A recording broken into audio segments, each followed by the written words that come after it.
Как одеть скобу на барабан стиральной машины Samsung? Вот я измучился и скромсал руки все. Ну, как всегда, оказалось все просто. Берем 2 отвертки плоских. Одну сюда засовываем вот так вот.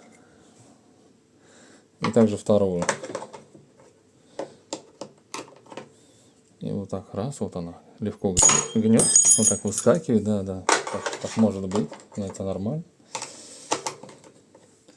Раз, вот так вот. Заводим один край. Все, скоба на месте. Дальше молоточек берем. Все, готово.